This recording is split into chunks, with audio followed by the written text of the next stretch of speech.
시작. 지속 가능한 성공의 조건, 나라는 질병에서의 자유. 네. 고린도전서 15장 9절에서 10절 말씀 함께 읽겠습니다. 나는 사도 중에 가장 작은 자라. 나는 하나님의 교회를 박해하였으므로 사도라 칭함받기를 감당하지 못할 자니라. 그러나 내가 나 된 것은 하나님의 은혜로 된 것이니 내게 주신 그 은혜가 헛되지 아니하여 내가 모든 사도보다 더 많이 수고하였으나 내가 한 것이 아니요 오직 나와 함께 하신 하나님의 은혜로라. 아멘. 젊은 시절이었습니다. 마음과 마음이 이어질 때라는 신앙서적을 읽고 있었습니다. 그곳에서 이 사랑에 대한 가르침이 쓰여져 있었는데요. 성령께서 그 몇몇 글귀를 들어 수술칼처럼 저희 심령을 찔러 들어오기 시작하셨습니다. 그런데 정말 놀라웠습니다. 그 수술칼들이 저의 그 얄팍한 자기를 찢어버리자 그 너머에 정말 놀라운 제 실상이 드러났습니다. 제가 너무 자기중심적인 겁니다. 친구를 사귀고 사람을 가까이 한 그 목적과 동기가 자아를 위해 소비하기 위한 것임이 드러나는 것입니다. 저는 표면적으로 착하고 정의 깊은 사람으로 칭찬받곤 했습니다. 그런데 그 착하고 정의 깊은 그 얄팍한 자기의 너머에는 제 자아를 높이고 제 자아를 건설하기 위한 시도와 계략이 있었습니다. 그리고 저는 주변 사람들을 저를 위해 소비하고 있는 존재였습니다. 그 거대한 자기중심성이 비추어질 때 제가 도망갈 곳이 없는 느낌이었습니다. 그때 어거스틴의 글이 생각났습니다. 인간의 원죄는 바로 자기중심성 자체이다. 인간의 원죄는 부도덕이 아닙니다. 불법이 아닙니다. 도덕적 행위와 의로운 행동까지 자기중심성에 봉사하도록 도구화시키고 있는 그 몸통에 있는 것입니다. 자기를 높이고 자기를 중심 삼은 그 실존 안에 하나님께 돌아갈 영광의 찬스 따위는 존재하지 않았습니다. 다른 이들을 진정 목적으로 섬길 수 있는 기회 따위는 전혀 존재하지 않았습니다. 그 말씀과 성령의 빛 앞에 찢어져 드러난 나는 철저히 나를 섬기기 위해 살아온 괴물이었습니다. 말씀과 성령의 빛 앞에서 자기의가 찢어지자 너무 아팠습니다. 사람들은 몰랐지만 하나님의 말씀과 성령의 빛이 그 엑스레이가 투과에 들어올 때 제 안에 괴물이 비추어지고 탄론하기 시작한 것입니다. 그리고 그 괴로움 속에 통곡하기 시작했습니다. 그리고 하나님의 자비를 구했습니다. 그 자비는 그냥 날 좀 봐주세요라는 자비가 전혀 아니었습니다. 나를 수술해달라는 요청이었습니다. 내 안에 드러난 이 암덩이들을 팍팍 긁어내달라는, 남김없이 긁어내달라는 요청이었습니다. 제 안에 꿈틀대는 괴물을 도려내달라는 간구였습니다. 사도 바울이 이렇게 말하고 있습니다. 나는 교회를 박해하였으므로 사도라 칭함을 받지 못할 자다. 이 말은 인터넷에 돌아다니는 짤 정도로 남겨져 있는 자신의 흑역사를 씀유숨을 지으며 말하는 것이 아닙니다. 사도 바울이 내가 교회를 핍박하였다란 말 속에 무엇이 들어있습니까? 사도 바울은 스데반을 살인교사했던 주모자였습니다. 스데반을 돌로 쳐 죽이는 그 현장의 지도자였습니다.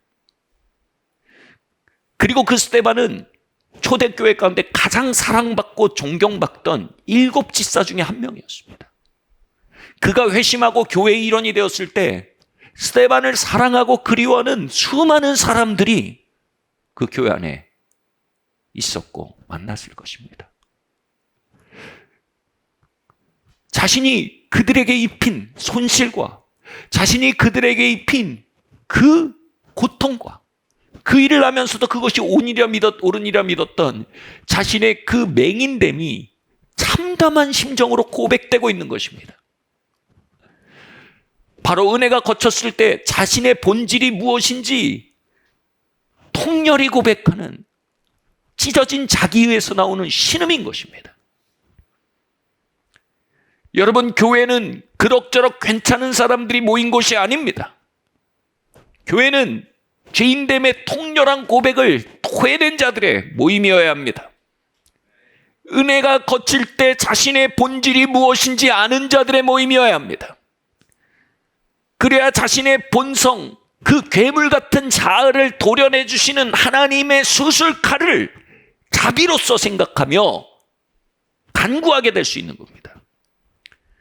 그리고 그 도려내진 자리에 새로운 본성을 부어 역사하시는 은혜를 나의 양식으로 생각하며 갈망할 수 있는 것이 바로 자신의 본질을 아는 그 알매에서 비롯될 수 있는 것입니다.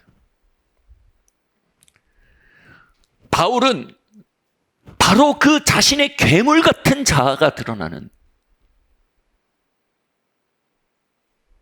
현장, 그 현장이 자신을 사도로 살게 만드는 하나님의 은혜를 만난 현장이었다고 고백합니다. 여기서 말하는 은혜는 천국 가게 하는 은혜가 아닙니다. 여기서 말하는 은혜는 사도 바울의 괴물 같은 본질 안에 찾아와서 그 괴물 같은 본성을 꺾고 그 위에 자랑하며 다스리며 새로운 방향으로 바울을 사도로서 살아가게 만드는 바로 그 내적으로 일하는 은혜였던 것입니다. 토인비는 이렇게 말했습니다. 사도 바울을 태워 유럽으로 향하던 뱃속에는 이후에 서구 유럽의 온 역사가 담겨 있었다. 사도 바울은 지구상에서 가장 영향력 있는 삶을 산 사람입니다. 그런데 그 놀라운 영향력 있는 삶의 중심에 이것이 있었습니다. 바로 하나님의 은혜입니다. 하나님의 은혜입니다. 자신의 괴물됨을 만난 그들만이 구할 수 있는, 말씀과 성령의 빛 앞에 자신의 본질을 만난 이들만이 구할 수 있는 하나님의 은혜.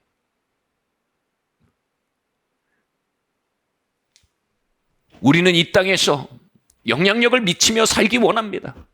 이 땅에서 성공적인 삶을 살기 원합니다.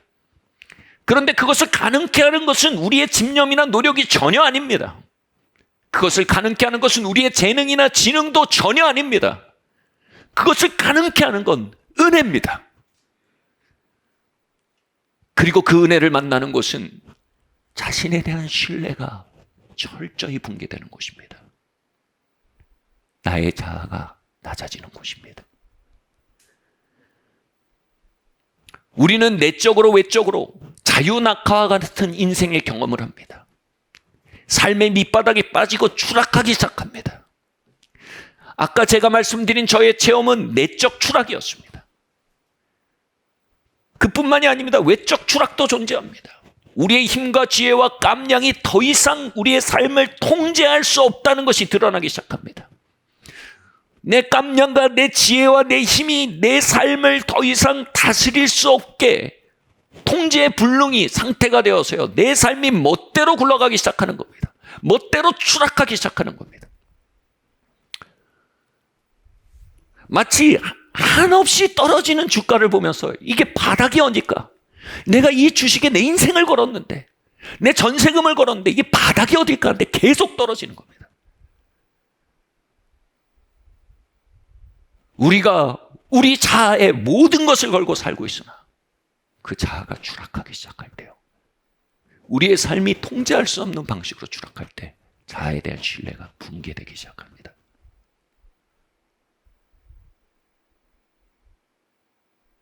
여러분, 세상의 영 안에서 그 자유낙하는요, 파멸입니다. 불신의 세계에서 그 자유낙하는요, 멸망입니다.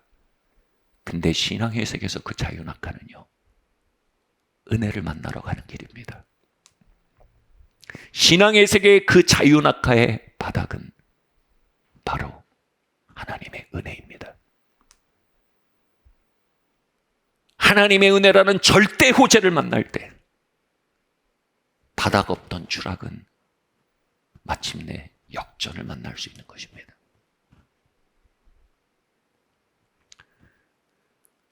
저의 내적 추락 이후에 외적 추락을 경험하는 기간이 시작됐습니다.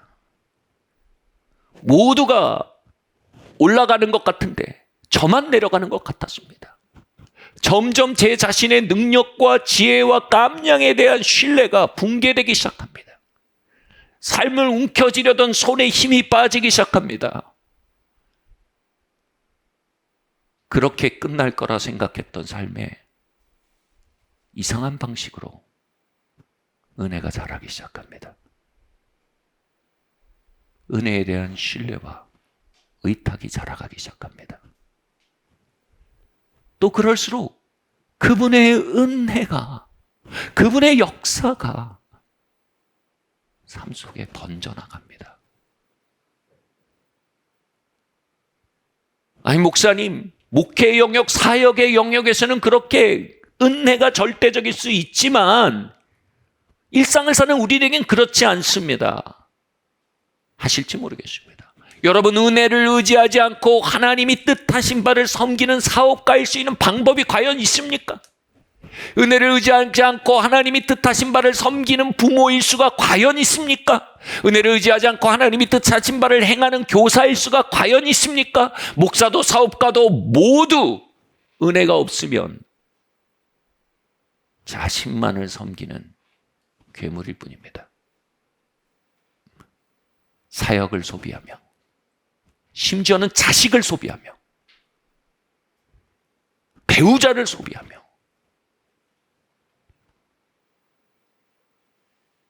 내가 속한 조직을 소비하며 나만을 섬기는 괴물일 수밖에 없습니다.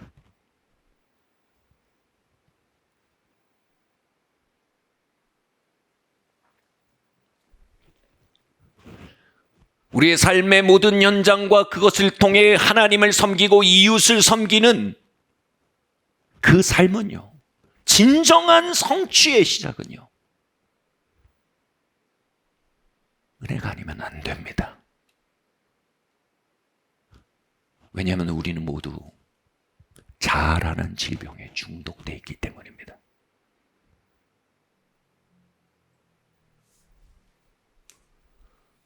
누가복음 말씀 함께 읽겠습니다. 시작. 한 부자가 있어 자색 옷과 고운 베옷을 입고 날마다 호화롭게 즐기더라. 그런데 나사로라 이름하는 한 거지가 헌데 투성이로 그의 대문 앞에 버려진 채, 이 나사로의 이야기 나오는 부자는요, 자신의 힘으로, 자신을 위해 부자가 되었습니다. 그는 은혜 없이 부자가 되었습니다. 그런데 은혜 없이 자신의 힘으로 이룬 그 성취의 끝은 지옥이었습니다. 그의 정거장은 부함이었으나 그의 종착역은 지옥이었습니다. 그러나 나사로는 자유낙하를 경험한 삶을 경험했습니다. 삶을 살았습니다. 거리에서 구걸을 하는 끝없는 자유낙하를 경험했습니다. 그리고 그 자유낙하 속에 은혜를 만났습니다. 그리고 그 은혜는 그를 천국으로 이끌어갔습니다. 그의 정거장은 가난이었으나 그의 종착역은 천국이었습니다. 우리의 힘으로 성공하고 우리의 힘으로 부유해질 수 있습니다. 그러나 은혜로 된 것이 아니면 그건 결국 초기화될 수밖에 없다고 예수께서 말씀하시는 겁니다. 불행히도 이 이야기의 부자는요, 그 초기화를 너무 늦게 경험했습니다. 죽어서야 돌이킬 수 없을 만큼 늦게 초기화를 경험했습니다. 그리고 다행히도 저는 그 초기화를 이 땅에서 경험했습니다. 그 초기화가 이루어지니 내가 일한 것은 다 사라집니다. 은혜가 일한 것만 남습니다. 숱한 초기화를 통과하니 이제 제 온몸이 학습을 했습니다. 은혜가 일하게 하는 것만, 은혜가 일하게 하는 것을 한 것만 남고 그것만이 중요하다는 것을 뼈에 저리게 배운 것입니다.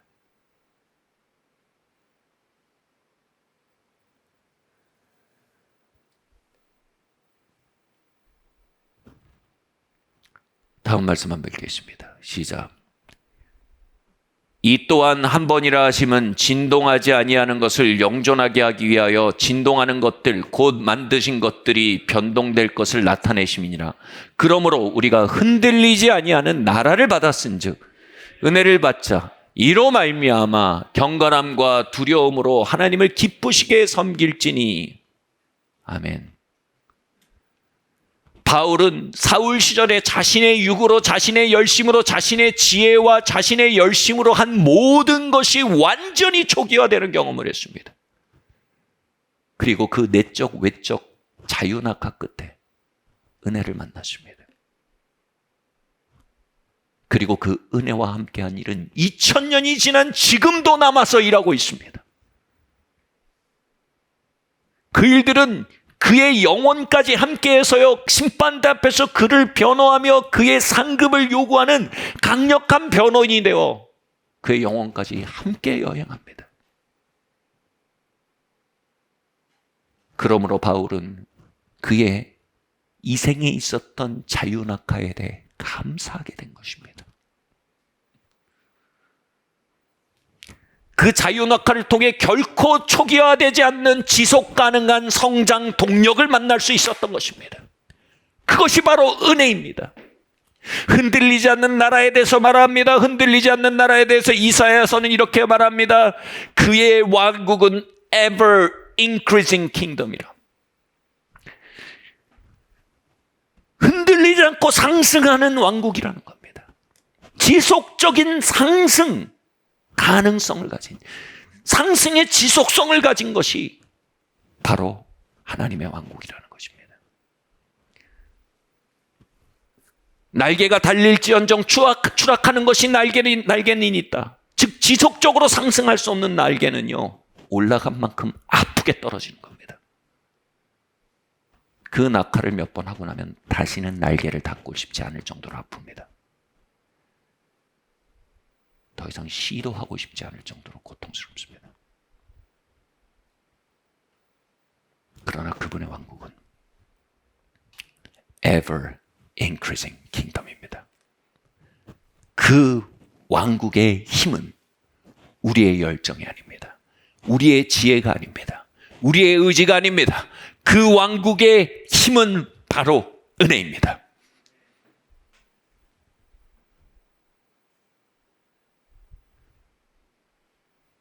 히브리서 12장은 이렇게 말합니다. 그 은혜를 만날 때 우리 안에 일어나는 기적적 변화가 있습니다. 그 기적적 변화의 이름이 뭡니까? 바로 하나님을 기쁘시게 섬기는 것입니다. 우리는 많은 기적을 말합니다. 눈먼 자가 눈을 뜨는 기적을 말합니다. 공급이 오는 기적을 말합니다. 몸이 떨리거나 몸이 뜨거워지는 기적을 말합니다. 여러분, 그건 은혜라기보다는 은사 체험입니다. 은사는 은혜와 다릅니다. 은혜는 은사와 다릅니다. 은혜는 이겁니다. 우리의 본성의 역전이 오는 겁니다. 우리는 하나님을 섬기는 게 기쁘지 않은 사람들입니다. 우리는 자아를 섬기는 게 기쁜 사람들입니다. 우리는 하나님을 섬기면 어디 도살장에 끌려가는 사람처럼 섬길 사람들입니다. 근데 우리의 마음속에 자아를 섬기는데 중독된 우리가 하나님을 섬기는 게 기쁜 사람이 되는 거, 그게 진짜 은혜인 겁니다. 그게 진짜 기적인 겁니다. 눈먼 자가 눈 뜨면 뭐합니까? 그 거대한 능력을 통해 자아의 첨탑이 쌓아진다면 그것은 또 다른 재앙을 위해 쌓아 올려지는 바벨탑이 아니겠습니까?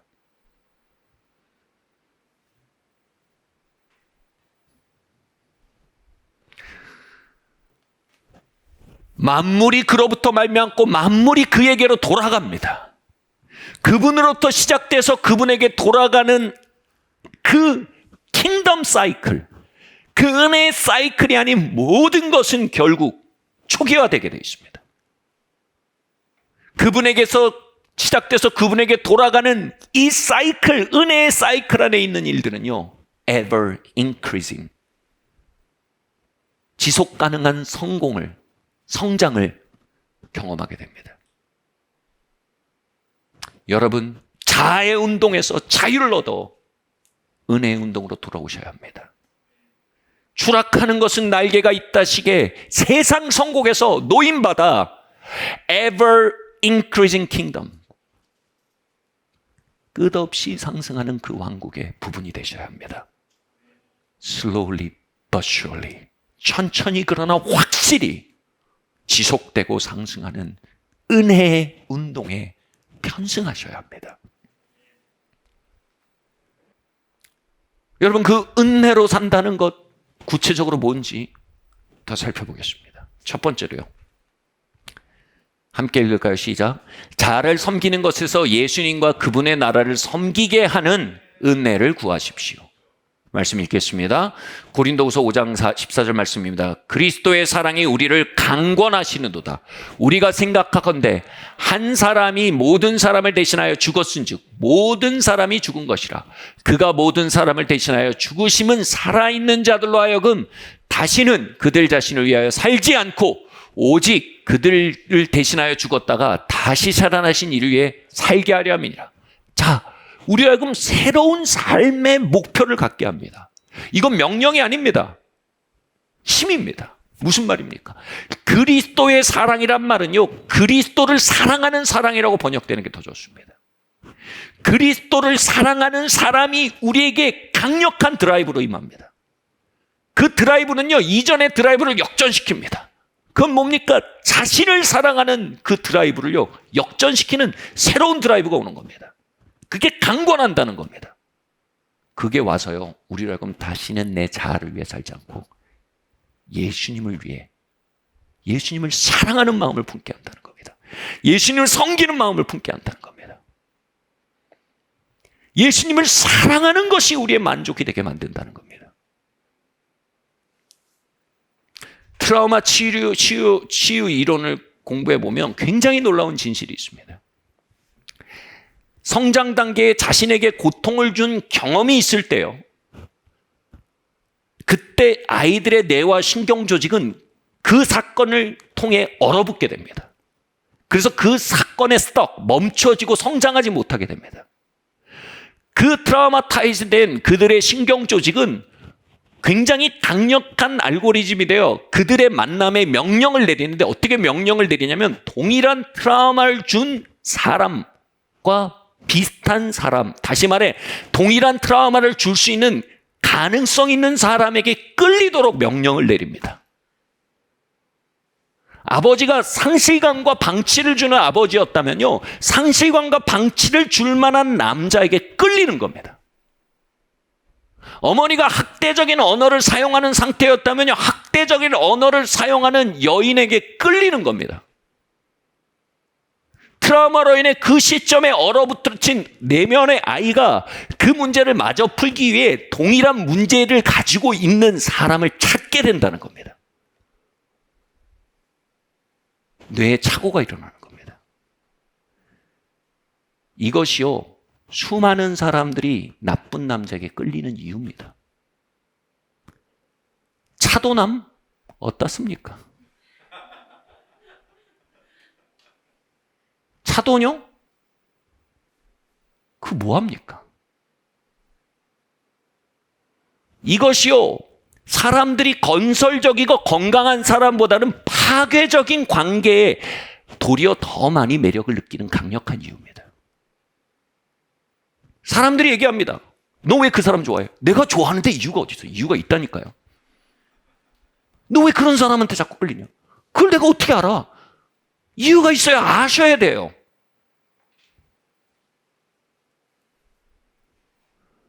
대중문화의 아이콘들이 파괴적이고 역기능적인 매력을 어필하는 것은요, 트라우마타이즈된 대중을 겨냥하고 있기 때문입니다. 여러분, 평생을 낭비하고 싶지 않다면 이러한 이들에 이끌리는 뇌신경 조직을 책임지셔야 합니다.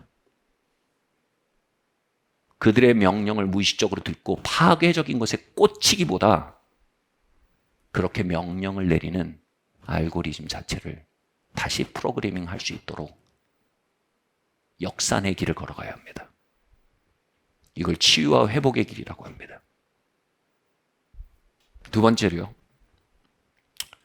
함께 읽겠습니다. 시작. 우린 저수지가 아닌 수로입니다. 가진 것에서 살지 마십시오. 받는 것을 흘려보내십시오. 고린도 전서 1장 함께 읽겠습니다. 이는 아무 육체도 하나님 앞에서 자랑하지 못하게 하려 하심이니 너희는 하나님으로부터 나서 그리스도 예수 안에 있고 예수는 하나님으로부터 나와서 우리에게 지혜와 의로움과 거룩함과 구원함이 되셨으니. 아까 말씀드렸듯 저의 내적 외적 자유 낙하의 시간이 통과되어질 때 점차 하나님의 은혜가 임하기 시작했습니다. 하나님의 은혜가 저를 가리켜가고 은혜가 역사했습니다.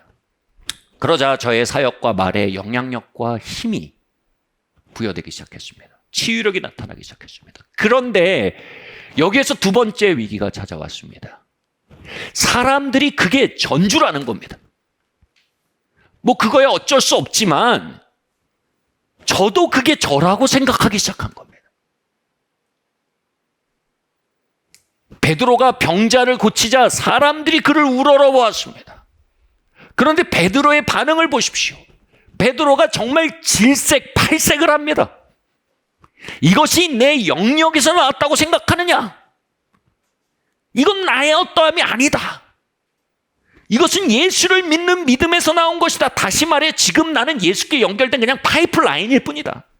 이 능력은 예수님이 지금 여기에 가져오는 것이고 나는 그냥 그분께 매달려 있는 파이프라인이다. 이 선언으로 예수님께 영광을 돌렸을 뿐 아니라 동시에 자신의 자리를 지켜낸 것입니다. 그 찬사를 받아들였으면 바울 자신도 그것이 자신이라고, 베드로 자신도 그것이 자신이라고 생각했을 겁니다. 이게 뭡니까? 이걸 자만심이라고 합니다. 자기가 저수진 줄 아는 겁니다. 여러분, 기독교의 겸손은요, 이것입니다. 나에게서 선한 것이 나오지 않는다는 걸 아는 것입니다. 나에게서 어떤 선도 나지 않는다는 걸 아는 겁니다. 바꿔 말하면 나에게서는요, 지속 가능한 종류의 성공에 기여할 어떤 것도 나오질 않습니다. 추락하는 것은 날개가 있다의 성공은요, 혼잡케 할 뿐입니다. 지속 가능한 성공만이 진짜 성공입니다. 그것은 나로부터 나오는 게 아닙니다. 나에게서 선이 나오지 않는다는 것에 대한 완전한 고백은요, 철저한 자기 신뢰의 부인을 의미합니다. 자신의 지혜를 신뢰하지 않고요, 자기의 본성을 신뢰하지 않고요, 자신의 열정을 신뢰하지 않고요, 자신의 어떤 것도 신뢰하지 않는 겁니다. 그럼 어쩌자는 겁니까? 자포자기하자는 겁니까? 아닙니다. 이 절대 부정은 뭐예요? 자신의 상수원을 믿는 절대 신뢰와 함수 관계에 있는 겁니다. 그 상수원이 바로 예수 그리스도라는 겁니다.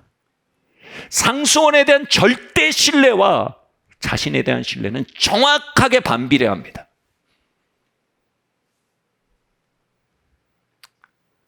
어떤 크리스찬도 하나님에 대한 신뢰를, 상수원에 대한 파이프됨과 겸손함과 신뢰와 갈망을 하향시키고자 하는 의도적 선택을 하는 이는 없습니다.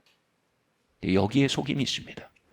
그것을 하향시키겠다는 버튼은요, 갈망을 하향시킴이라는 이름으로 붙여져 있지 않습니다. 거기에는 자기 신뢰라는 이름으로 버튼의 이름이 붙여 있습니다.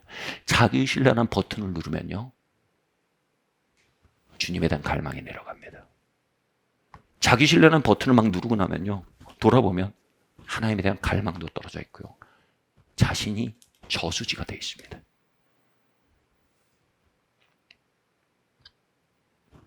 이걸 자만이라고 합니다. 사람들이 베드로에게 야 베드로 하는데 베드로가 베드로 이게 자만입니다.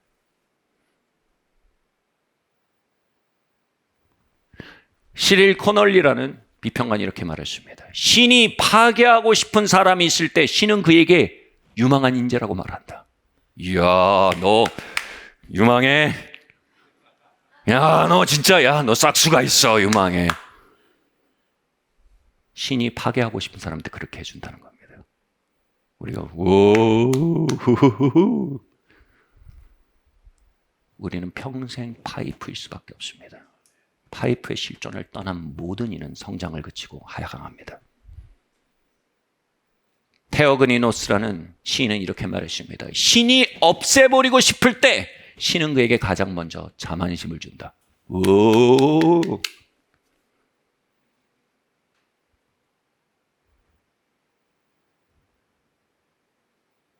나로부터 나오는 선언은 없습니다. 나에게서는 일말의 상승, 지속 가능한 성공을 가져올 요소가 없습니다. 나는 철저히 파이프일 뿐입니다.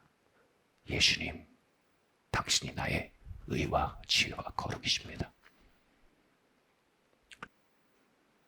예수님이 구원이 되신다는 말은요, 구원이란 말은 솔루션이란 뜻입니다.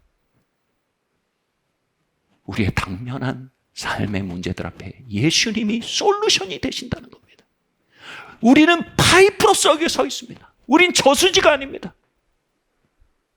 우리가 저수지같이 살 때 한두 가지가 먹히고 역사하는 것 같지만 다시 말씀드립니다. 추락하는 것은 날개가 있습니다. 그러나 매일매일 예수님이 나의 의십니다. 예수님이 나의 지혜이십니다. 예수님이 나의 솔루션이십니다.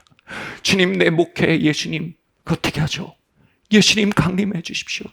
예수님 내가 아빠 목회자로 남편으로 신실함을 지키며 걷는 것 예수님의 은혜가 아니면 주님 나는 불가능합니다. 예수님 은혜를 부어주십시오. 여러분 그렇게 예수님을 갈망하는 자리가 바로 기도의 자리요 예배의 자리입니다. 저수지가 된 자들은 기도와 예배가 종교로 바뀝니다. 하나님 앞에 해야 할 숙제가 되고 맙니다.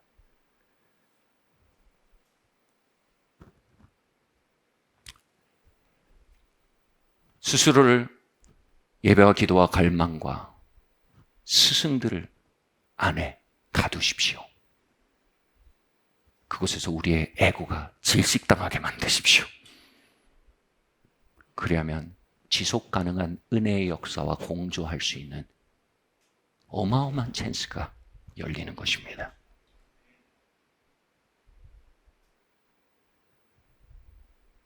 마지막으로요. 함께 읽겠습니다. 시작. 다른 사람에게 주신 은혜를 인지하십시오. 시작. 또 기둥같이 여기는 야고보와 게바와 요한도 내게 주신 은혜를 알므로 나와 바나바에게 친교의 약수를 하였으니 이는 이방인에게로 그들은 할례자에게로 가게 하려 함이니라. 그분은 그분의 일을 완성하기 위해서요 우리에게 은혜를 주시지만 동시에 그분의 일을 완성하기 위해 우리 주변에도 은혜를 주십니다. 바울과 바나바와 게바와 야고보는 사실 불편한 관계입니다. 신학적인 성향도 맞지가 않고요. 여러 가지 컨텍스트가 달랐어요. 갈등 정황들이 성경에 나타납니다. 근데요, 그들이 교제의 약수를 합니다. 이게 뭐예요? 코이노니아의 연합입니다. 왜요? 이 사람은 이방인에게로 나가는 은혜를 주셨고 이들은 유대인에게 나가는 은혜가 주신 걸 알고 서로에게 약수함으로 그 은혜를 서로에게 의지하는 겁니다. 하나님의 역사를 이루는 은혜는 나에게만 오지 않습니다. 여러분 은혜가 우리에게 찾아올 때 세 번째 위기가 옵니다. 그건 뭐냐 하면요. 은혜가 날 통해 역사할 때요. 나하고 하나님이면 다를 것 같다는 생각을 하는 겁니다. 이건 전능의식이라고 하는데요. 위험한 에고의 또 다른 양태입니다. 델타 바이러스입니다. 에고의 델타 바이러스입니다. 하나님 은혜랑 나만 하면 된다 이겁니다.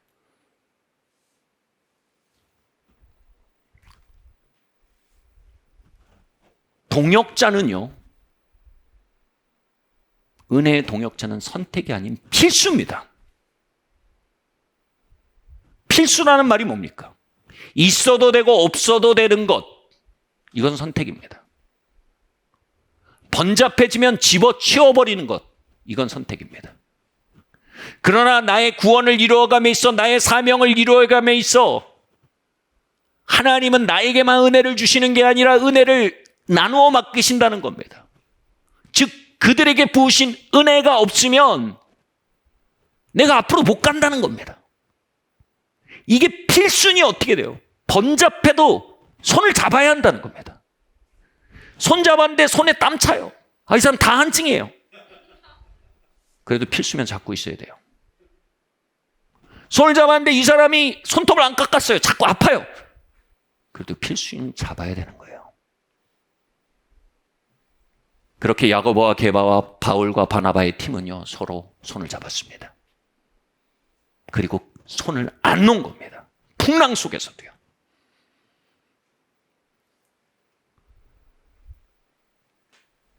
여러분, 풍랑이 오면 먼저 선택적 옵션부터 내버립니다. 배가 가라앉을까 봐요. 그래도요, 필수품은 절대 안 내던집니다. 배가 가라앉는 한이 있어도 가지고 갑니다. 근데 우리는요, 풍랑이 오면요, 세런을 내다버립니다. 풍랑이 오면 셀 리더를 내다버립니다. 동역자들과의 관계를 내다버립니다. 풍랑이 오면 셧다운하고 잠수 타버립니다. 풍랑이 오면 남편도 내다버리고 아내도 내다버립니다.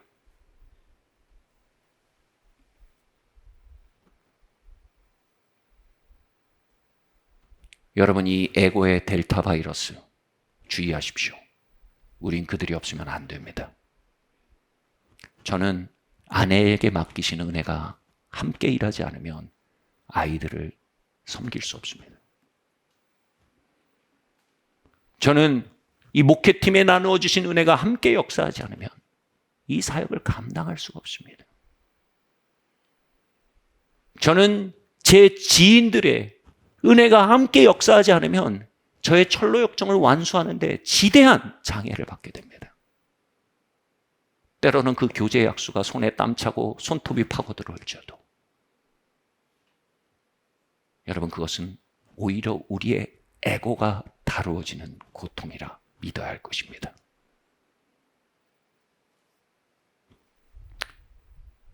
풍랑 속에 서로를 포기하지 마십시오. 내적 고통과 번잡함 속에서도 연결을 포기하지 마십시오. 교제의 악수에 여러분의 삶을 올려놓으셔야 합니다.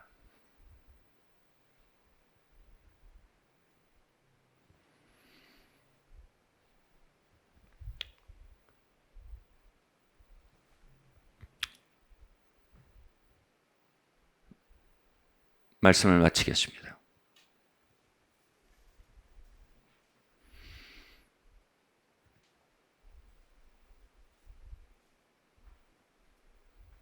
여러분, ever increasing kingdom의 사이클 안에 계십니까? 은혜의 사이클 안에 계십니까? 자아의 사이클 안에 계십니까? 은혜의 펑셔널한 대세 가운데 계십니까? 자아의 디스펑셔널한 엮이는 가운데 계십니까?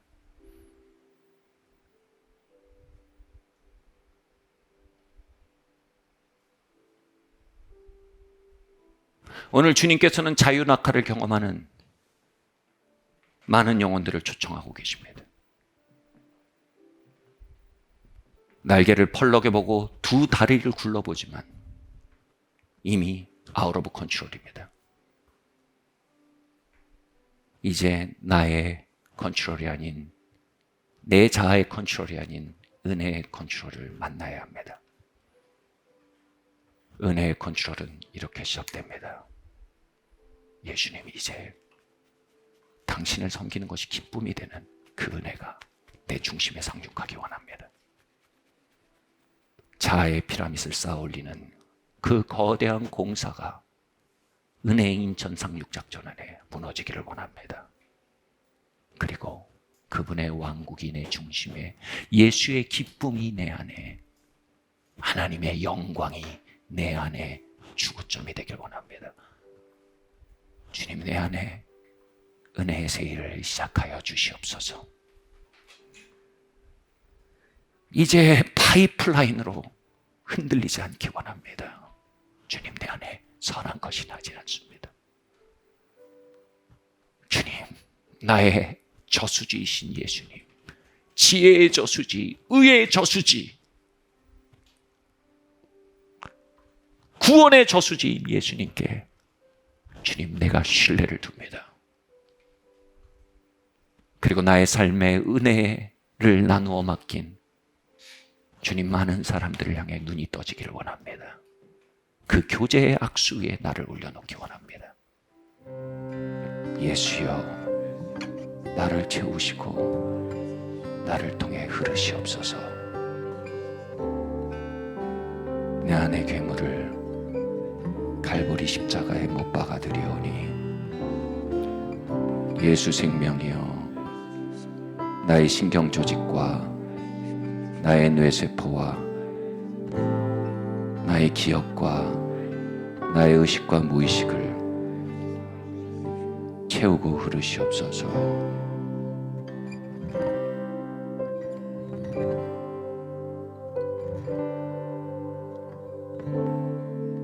예수님 이름으로 기도드립니다.